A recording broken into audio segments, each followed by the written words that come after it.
नमस्कार बच्चों, संस्कृत की ऑनलाइन क्लास में आपका स्वागत है।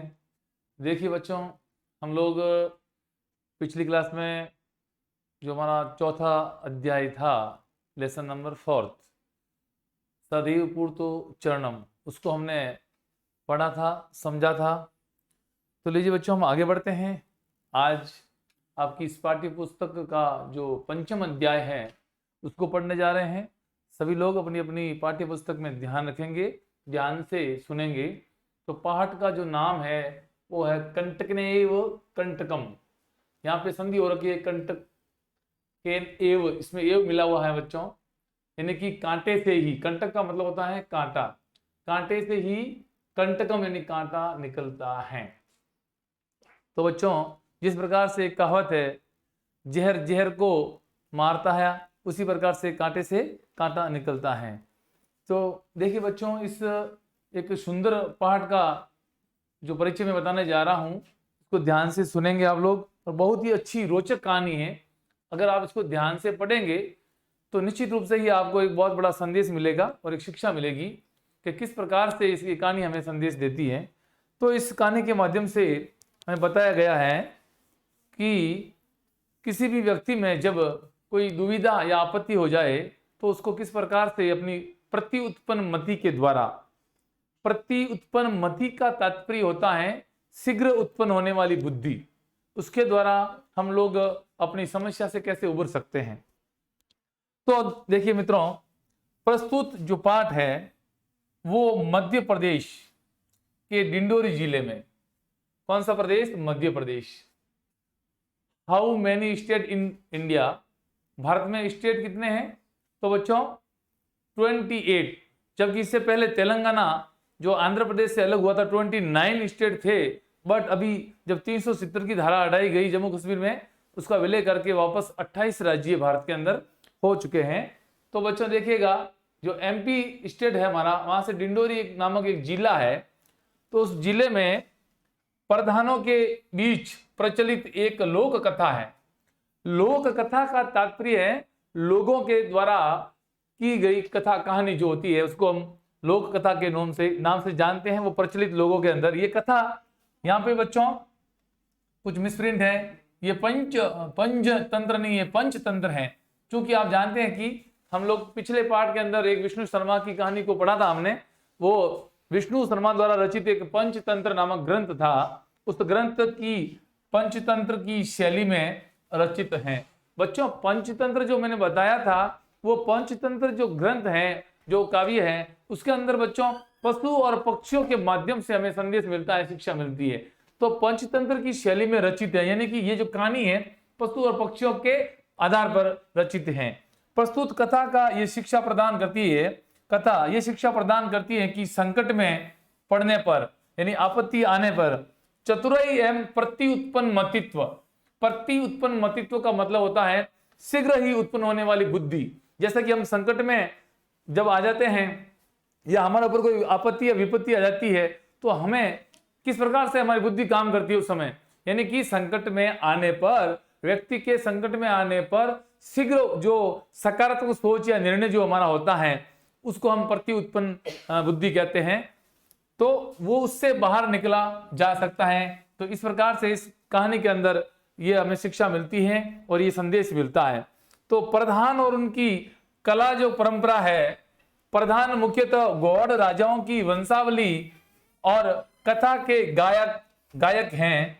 और गौड़ राज्य समाप्त होने पर ये गायक अपनी गाई जाने वाली कथाओं पर चित्र बनाने लगे।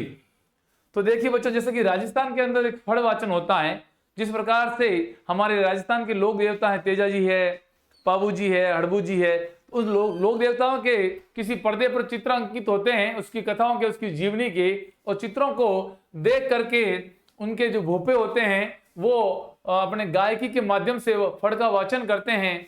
तो उसको हम लोग कहते हैं फड़ वाचन। तो उसी प्रकार से यहाँ के जो है ना एमपी के अंदर डिंडोरी जिले के कुछ गौड़ राजाओं के जो थे कलाकार, गायक थे, वो उन्होंने गाई जाने वाली कथाओं पर चित्र बनाने लगे वो। और इस समुदाय की कथाओं और चित्र कला के बारे में और अधिक जानने के लिए पुस्तक जनगढ़ कलम क्या नाम था बच्चों?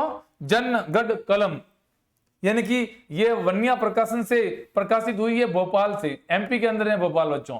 तो देखी जा सकती है।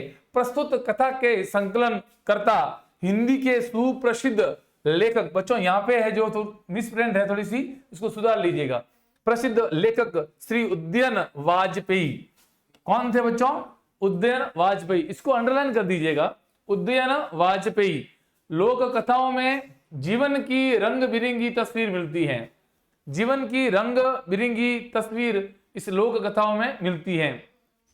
और दिलचस्प बात यह है कि लोक कथाएं किसी एक भाषा या एक इलाके यानी कि एक क्षेत्र विशेष तक सीमित नहीं है, नहीं रहती, उन्हें कहने वाले जगह जगह घूमते रहे, इसलिए रूप और वर्णन में हेर फेर के साथ, यानी कि इस कथा के रूप और वर्णन जो है उसके अंदर कुछ बदलाव है, हेर फेर है, परिवर्तित है, हेर फेर के साथ में दूसरी जगहों में भी मिल जाती है।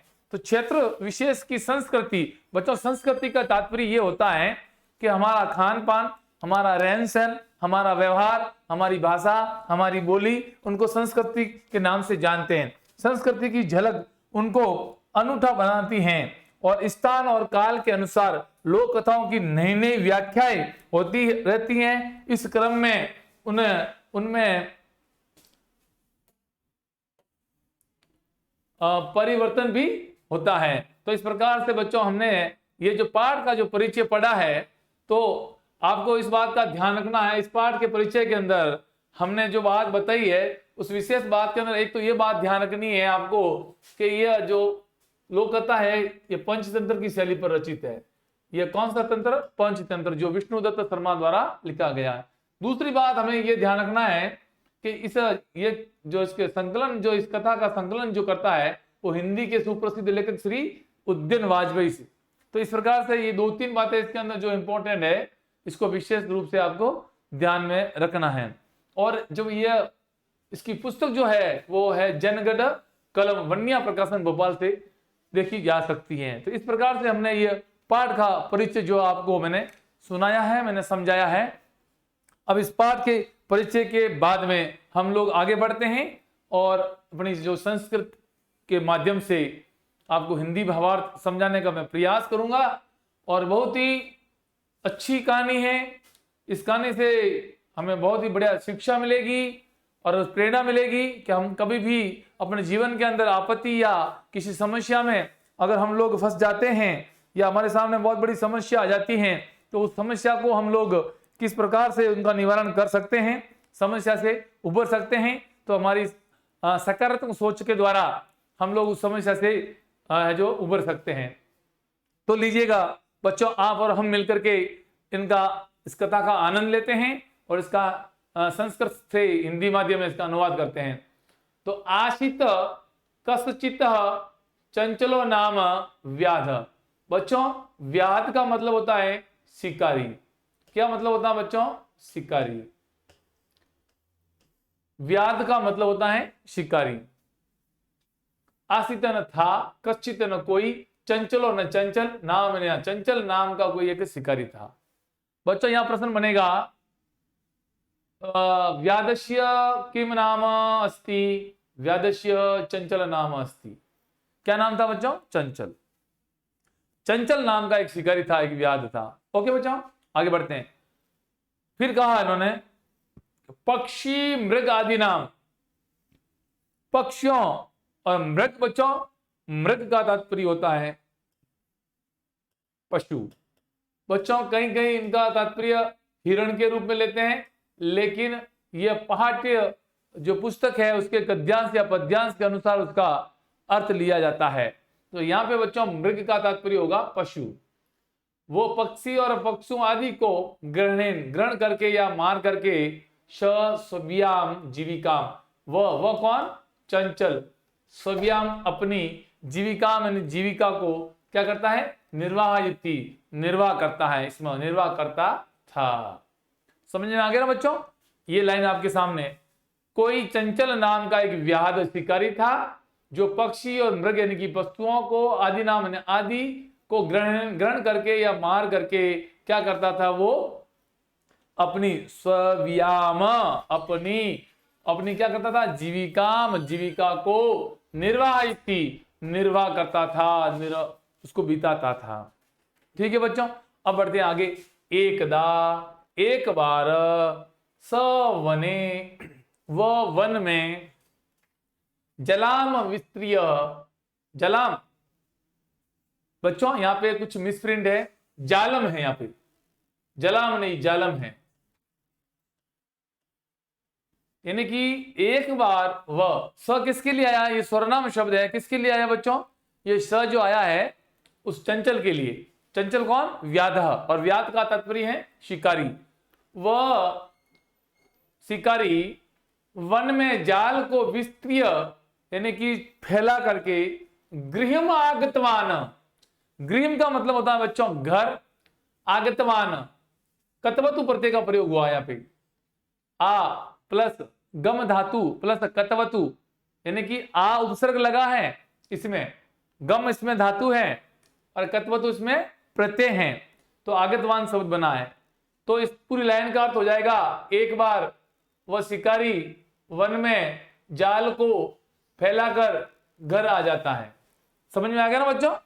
चलो आगे बढ़ते हैं। जब घर आ गया वो, क्योंकि उसका काम क्या था, उसका काम था पशु और पक्षियों को जाल में फंसा करके अपने जीवन को यापन करना, उसको मारना, उसको बेचना, इस प्रकार से उसकी जीविका वो चलाता था अपनी।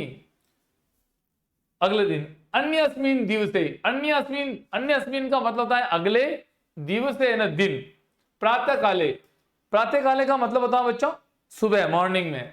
यदा का मतलब होता है जब, और चंचल, चंचल कौन बच्चों, वो शिकारी। वनम, वन को, गतवान, बच्चों यहां पर भी गतवान, यहां पर भी कतवतु प्रत्यय का प्रयोग हुआ है, गम प्लस कतवतु, गतवान। तदा, तब बच्चों क्या हुआ, जब अगले दिन वापस वो कहां जाता है बच्चों, जब वो वन में जाता है, क्यों जाएगा वन में, क्योंकि उसको पता है वो रात को पिछले दिन वन में जाल फैलाकर आया है, और उनको पता है कि अगले दिन उस जाल में कोई पशु या पक्षी जाल में बच जाएगा, फंस जाएगा, तो वो हमारा शिकार बन जाएगा, और उसको बेच करके, उसको खा करके अपनी जीविका बिताएंगे, यापन करेंगे। तो इस प्रकार से उसका ये बिजनेस व्यवसाय था। तो लीजिए बच्चों आगे बढ़ते हैं।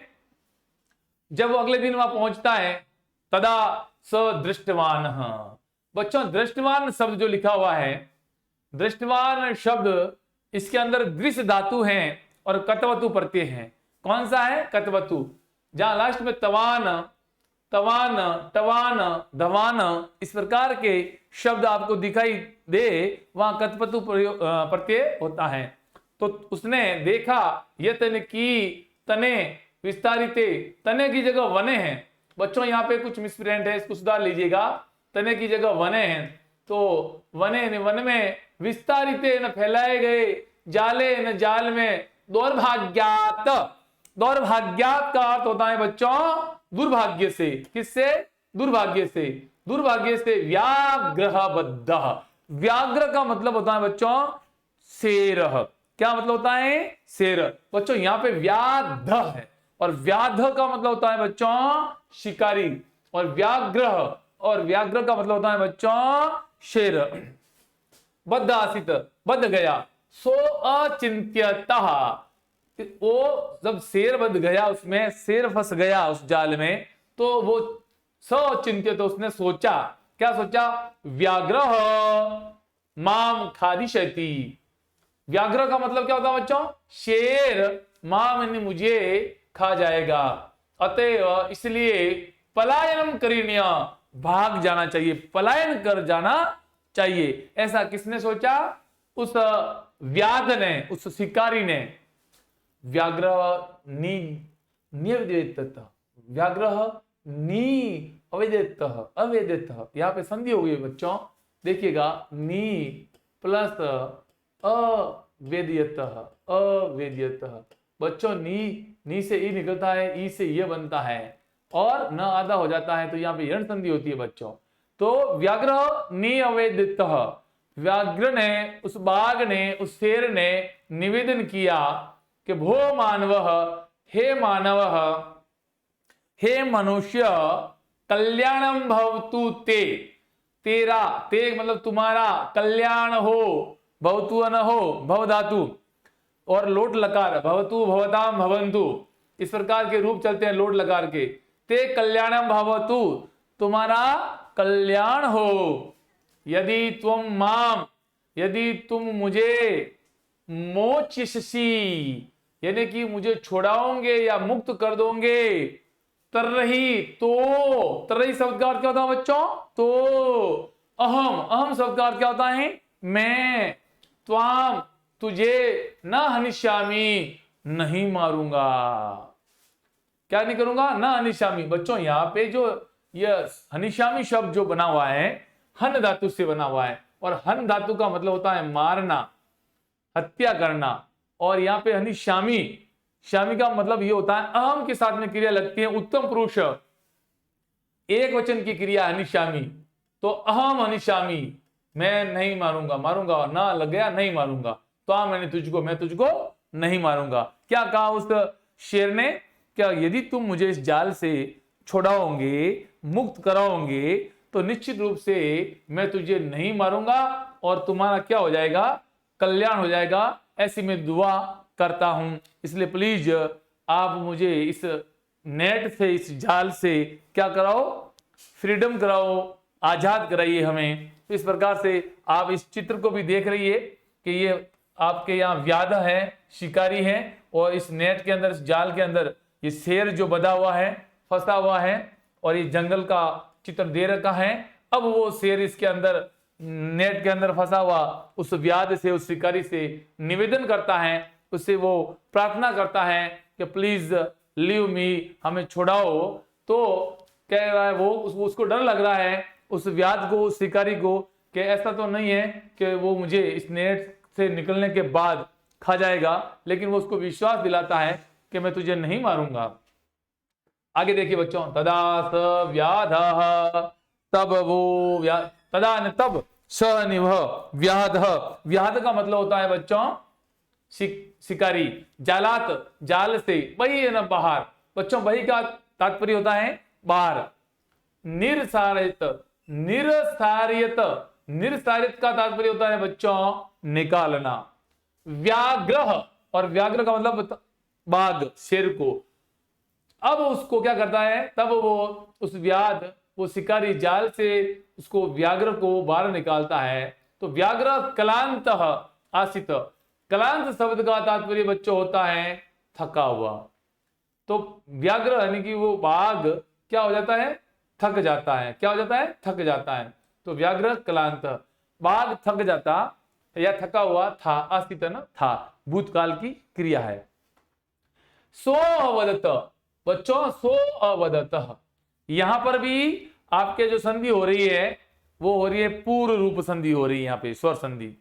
सो अवदत, इसलिए उसने कहा भो मानव, हे मानुष, हे मनुष्य, पिपाशु अहम, पिपाशु अहम, मैं प्यासा हूं। पिपासु का तात्पर्य होता है पानी पीने की इच्छा रखने वाला। जिज्ञासु, ज्ञान अर्जन करने की इच्छा रखने वाला। युत्सु, युद्ध करने की इच्छा रखने वाला। तो बच्चों देखिएगा यहाँ पे शब्द जो आया है वो पिपासु शब्द आया है, और पिपासु का तात्पर्य होता है पानी पीने की इच्छा रखने वाला, यानी कि मैं प्यासा हूं। अहम पिपासु, मैं कैसा हूं? प्यासा हूं। और नद्याम जलम आनीय, नद्याम नदी से, जलम जल को, आनीय ला करके, मम पिपासाम मेरी प्यास को, समय शांत करो, मेरी प्यास बुझाइए। किसने कहा? उस व्याघ्र ने। किससे कहा? व्याध से कहा। अब व्याघ्र, अब वो व्याघ्र, अब वो व्याघ्र जो है, जो वो शेर हैं, जलम पीतवा, पीतवा जो शब्द है, पीतवा जो शब्द है वो पा धातु से बना है, कत्वा प्रत्यय लगा उसमें। कौन सा लगा बच्चों? कत्वा प्रत्यय। कत्वा में त्वा शेष रहता है। तो वो जल पी करके, जल पी करके पुनः फिर से व्याधम अवदतः, उस व्याध से कहता है, उस शिकारी से कहता है, क्या कहता है? समय में पिपासा, मेरी पिपासा, मेरी प्यास जो है वो समय यानी शांत हो गई है, मेरी प्यास शांत हो गई है। तो सांप्रतम, बच्चों सांप्रतम एक अव्यय शब्द है, और अव्यय जिसे कहते हैं जिसको वो लिंग, वचन, पुरुष आदि के द्वारा जिसमें कोई परिवर्तन नहीं होता है, उसको हम अव्यय कहते हैं। ये सांप्रतम का मतलब होता है इस समय। अब बच्चों देखो वो क्या कहता है कि अभी मेरी प्यास जो है वो बुझ गई है, शांत हो गई है, लेकिन सांप्रतम इस समय बुभुक्षितो अस्मि, मैं बुभुक्षित हूं। बुभुक्षित का तात्पर्य होता है मैं भूखा हूं। क्या हूं? भूखा हूं। इदानीम अहम, इस समय, अहम यानी मैं, त्वाम खादिशामी, मैं तुझको खाऊंगा। देखो बच्चों, उस बेचारे ने, उस व्याध ने, उस शिकारी ने उसको जाल से निकाला, और उसने वादा भी किया था कि मुझे इस नेट से बाहर निकाल दो तो तुम्हारा कल्याण होगा हे मानव, और मैं तुझे नहीं खाऊंगा। लेकिन जब जाल से बाहर निकाला तो इस व्याध ने इसको जल भी पिलाया, और जल पिलाने के बाद में इस शेर ने, इस बाघ ने शिकारी से कहा कि मुझे अब भूख लगी है, मैं तुझे खाऊंगा। तो इसने उस मानव के साथ में क्या किया? धोखा किया।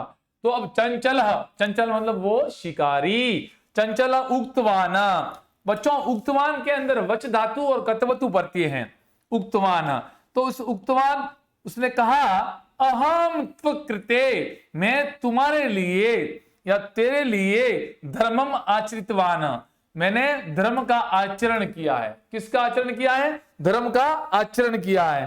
तो बच्चों वो कहता है तवैया मिथ्या भणितम, तुमने झूठ, मिथ्या का मतलब होता है बच्चों झूठ, तुमने झूठ ही, भणितम का मतलब है ना कहा, तुमने झूठ ही कहा है कि त्वम माम खादितुम इच्छसि, तुम मुझे खाना चाहते हो। यानी कि मैंने तो तेरे को बाहर निकाला है और मैंने धर्म का आचरण किया है और तुम मुझे खाना चाहते हो। भैया ये तो बहुत गलत बात है, दैट इज रॉन्ग, मैं इसे समर्थन नहीं हूं, इसलिए आपने धोखा किया है, आपने मिथ्या कहा है, झूठ कहा है। तो बच्चों इस प्रकार से देखिए, ये जो पैराग्राफ हमने पढ़ा इसके कुछ कठिन शब्दार्थ हैं, उसको देख लीजिएगा। आनीय, ला करके, समय का मतलब होता है शांत करना, मिटाओ, शांत करना या मिटाना। सांप्रतम का मतलब इस समय, बुभुक्षिका भूखा, त्वकृते तुम्हारे लिए, झूठ असत्य, भणितम का मतलब होता है कहा है, व्याध शिकारी या बहेलिया, चिड़ी मार होता है ना उसको, ग्रहणे पकड़कर, स्वव्याम स्वयं की, विस्त्रियम फैलाकर, व्याग्रह सिंह, बद्ध बदा हुआ, अचिंत्यतः सोचा, पलायनम पलायन करना, भाग जाना, और निवेदतः निवेदन किया, मोचिशी मुक्त करेंगे या छुड़ाएंगे, क्लांत यानी थका हुआ, पिपासु है ना प्यासा। इस प्रकार से बच्चों आज हमने इस कहानी का एक पहला गद्यांश पढ़ा, उसका जो कठिन शब्द थे वो हमने आपको समझाए, और इसका हिंदी अनुवाद भी मैंने आपको समझाया, और निश्चित रूप से मैं उम्मीद करता हूं कि आपको समझ में आया होगा। तो लीजिए बच्चों, जो आगे की कहानी है हम पढ़ेंगे अगली क्लास में। तब तक के लिए धन्यवाद, नमस्कार।